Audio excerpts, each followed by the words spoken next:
बात है 1975 की। कुलजीत सिंह उर्फ रंगा ट्रक चलाने का काम करता था।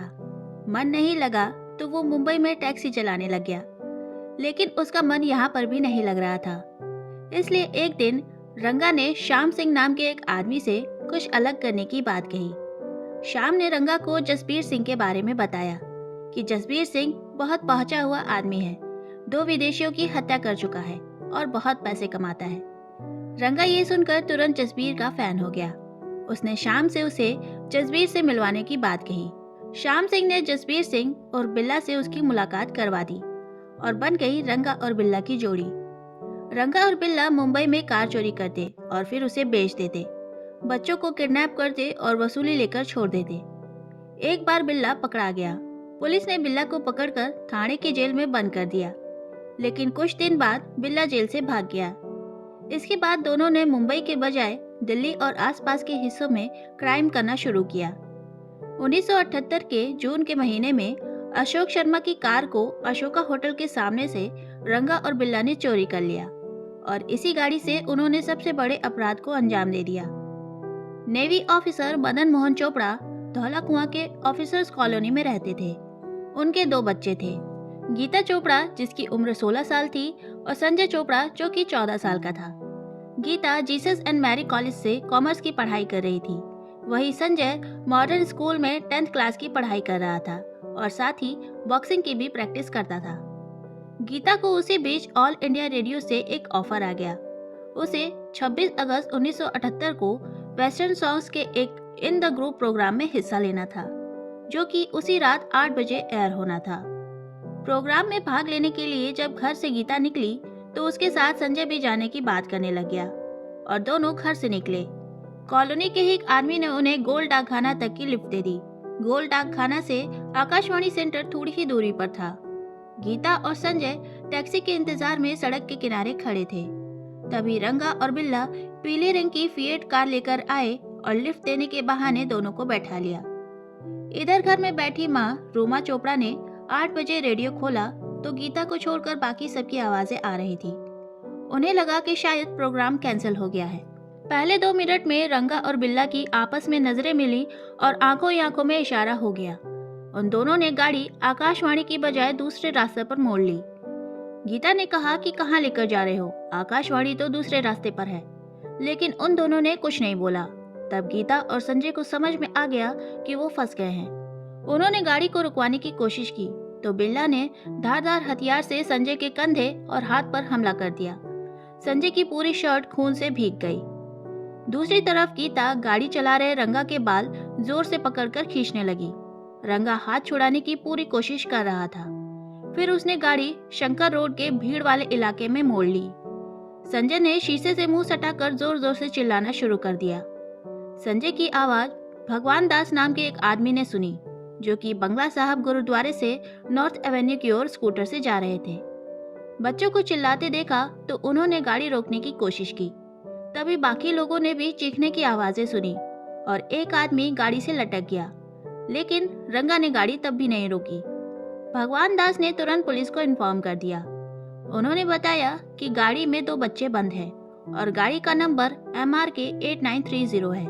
साथ ही DDA के एक जूनियर इंजीनियर इंद्रजीत ने भी उस गाड़ी को देखा और उन्होंने पुलिस को फोन करके बताया कि लोहिया हॉस्पिटल के पास एक गाड़ी तेज रफ्तार से गुजरी है और उसमें 2 बच्चे चीख रहे हैं। मैंने जब गाड़ी रोकने की कोशिश की तो ड्राइवर सिग्नल तोड़ते हुए भाग गया और उन्होंने गाड़ी का नंबर HRK 8930 बताया। इधर रंगा और बिल्ला गाड़ी भगाते हुए रिज इलाके में पहुंच गए। वहां उन्होंने गाड़ी रोकी और सबसे पहले संजय की हत्या कर दी। इसके बाद दोनों ने मिलकर गीता के साथ दुष्कर्म किया और फिर उसे भी मार दिया। उसकी लाश को उठाया और सड़क के किनारे फेंक कर भाग गए। वही 9 बजे गीता और संजय के पिता मदन मोहन चोपड़ा आकाशवाणी सेंटर पहुंचे। अंदर गए तो पता चला कि गीता और संजय वहां आए ही नहीं थे। वे हैरान हो गए और भागकर धौला कुआं थाने पहुंचे। पुलिस से शिकायत की। पुलिस के पास पहले ही 2 बच्चों की किडनैपिंग की शिकायत पहुंच चुकी थी। उस वक्त तक SHO गंगा स्वरूप ने कोई कार्यवाही नहीं की थी। थाने के ही हरभजन सिंह ने कह दिया कि ये मामला हमारे थाने के एरिया में नहीं आता, बल्कि मंदिर मार्ग पुलिस स्टेशन में आता है, इसलिए वहां शिकायत करें। लेकिन मदन चोपड़ा के सपोर्ट में नौसेना के कई और ऑफिसर्स थाने पहुंच गए और पुलिस ने तब किडनैपिंग का मामला दर्ज किया और बच्चों की तलाश शुरू की। लगभग 140 पुलिस ऑफिसर्स 30 अलग अलग गाड़ियों से दिल्ली के अलग अलग हिस्सों में बच्चों को खोज रहे थे। लेकिन जब बच्चे नहीं मिले तो पुलिस ने जंगलों में जांच शुरू की, लेकिन तब भी बच्चों का पता नहीं लगा। 27 अगस्त को हरियाणा, उत्तर प्रदेश, उत्तराखंड, बिहार, मध्य प्रदेश और राजस्थान की पुलिस भी गीता और संजय को अपने अपने राज्यों में खोजने लगी। हरियाणा पुलिस ने उस गाड़ी को खोजा जिसे सबसे पहले भगवान दास ने देखा था। ट्रांसपोर्ट डिपार्टमेंट ने बताया कि MRK 8930 की गाड़ी रविंद्र गुप्ता की है, लेकिन वो गाड़ी फिएट नहीं थी और वो गाड़ी इतनी खराब हालत में थी कि उसे दिल्ली तक नहीं ले जाया जा सकता था। मतलब रंगा और बिल्ला ने गाड़ी का नंबर प्लेट बदल दिया था। 29 अगस्त को एक चरवाहे को एक लाश दिखी और उसने पुलिस को तुरंत इन्फॉर्म किया। दिल्ली पुलिस तुरंत पहुंच गई। दरअसल लाश दिल्ली के रिज इलाके की सड़क से महज 5 मीटर की दूरी पर पड़ी थी। आसपास सर्च किया गया तो 50 मीटर की दूरी पर एक और लाश मिली। पुलिस ऑफिसर्स मदन चोपड़ा को लेकर वहां पहुंच गए और उन्होंने देखते ही पहचान लिया कि वो उनके बच्चों की लाशें हैं। मदन सिर पर हाथ रखकर बैठ गए। पोस्टमार्टम रिपोर्ट आई तो पता चला कि गीता के शरीर में 5 और संजय के शरीर में 21 गहरे घाव थे। साथ ही गीता के साथ हुए दुष्कर्म की बात की भी पुष्टि की गई। लाश मिलने के बाद दिल्ली में हंगामा हो गया।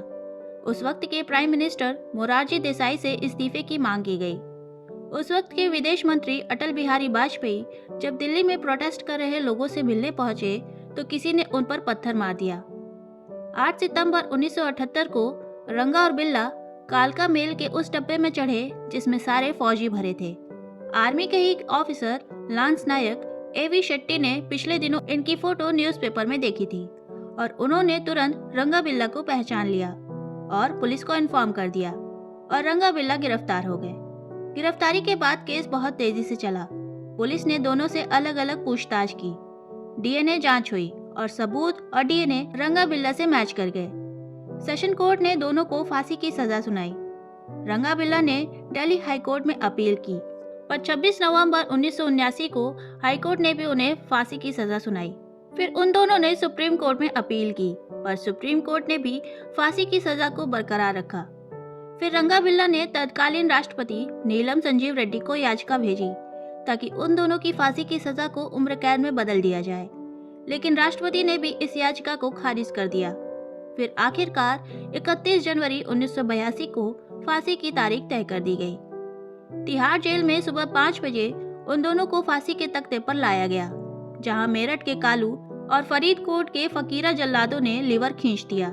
2 घंटे बाद जब डॉक्टर्स ने चेक किया तो बिल्ला तो मर चुका था, लेकिन रंगा की सांसें चल रही थी क्योंकि उसने फांसी के वक्त अपनी सांस रोक ली थी।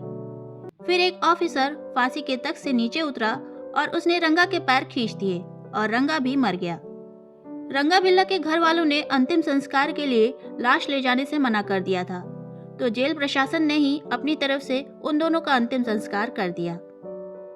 तो आज के इस वीडियो में इतना ही। अगर वीडियो पसंद आया हो तो वीडियो को लाइक शेयर करें और चैनल को सब्सक्राइब करें। मिलते हैं अगले वीडियो में, तब तक के लिए बाय।